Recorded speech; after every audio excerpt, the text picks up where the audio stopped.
Let's talk about your New York Jets. What did we learn last night, if anything? I mean, preseason games are like spring training games in baseball. Fans can always jump on one side or the other. Hey, it was just a preseason game, so the 7 sacks against the Jets didn't mean anything. Or it was a preseason game and the Patriots scored 47 points. Look at the depth on their team. Well, I'll tell you what I'll take out of last night, most particularly on the negative side, is the lack of depth on the offensive line. I do think that sacks were an issue. Now, in fairness, Brandon Moore, their starting right guard, and their center, Nick Mangold, were held out for just minor injuries. Neither guy is badly hurt or anything like that, but both they're held out of the game. So they went in with down 2 starters. Rob Turner, who was their real big swing guy, started at center for him and ended up getting hurt an ankle.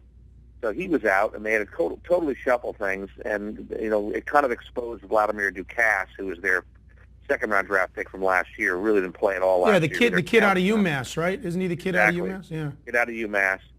And he really he ended up having to go out and play right tackle for a while, and he just got torched. And it was ugly. I watched it and thought to myself, you make it a call of Damian Woody and get his butt out of retirement and hold off on his ESPN TV career because they really could use him.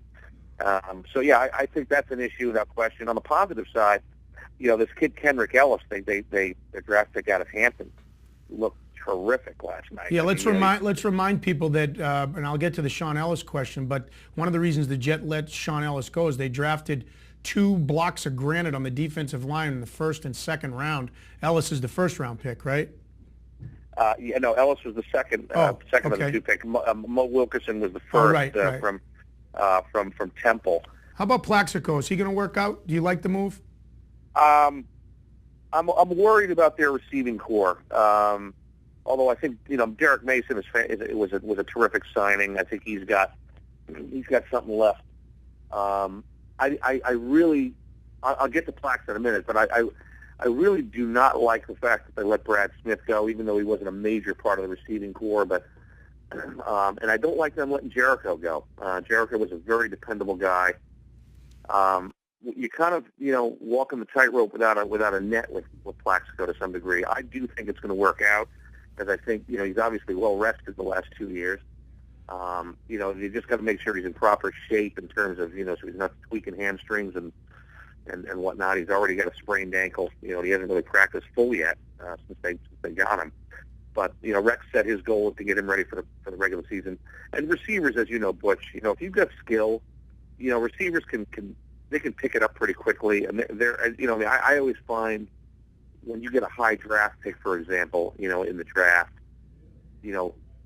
the receivers in the high draft picks are the first ones to be able to make an impact, because I just think it's a lot easier for them. Yep. In terms of system pickup and all that kind of stuff. So, that said, I think I look at Plaxico and I think he'll pick up pretty quickly.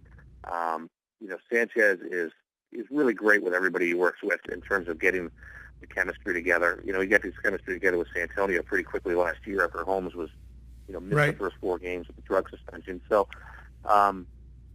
I do think it's going to work out, but I do think it's risky, Yep.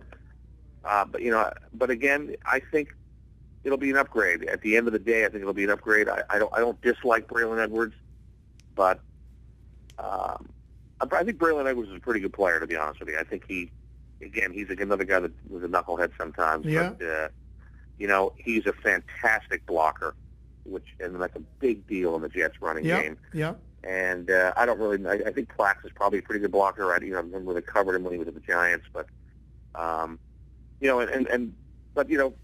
also dropped the ball a lot too. So Plax has already shown that he can be a dominant player. Yep. And I think it'll be interesting. I think it'll be good. I mean, I think they're taking some chances, but you know what? You got to take chances to get better. Mark, thanks for spending some time with us as always. All right, Butch. Talk to you soon. All right, you too. That's Mark Cannizzaro of the New York Post.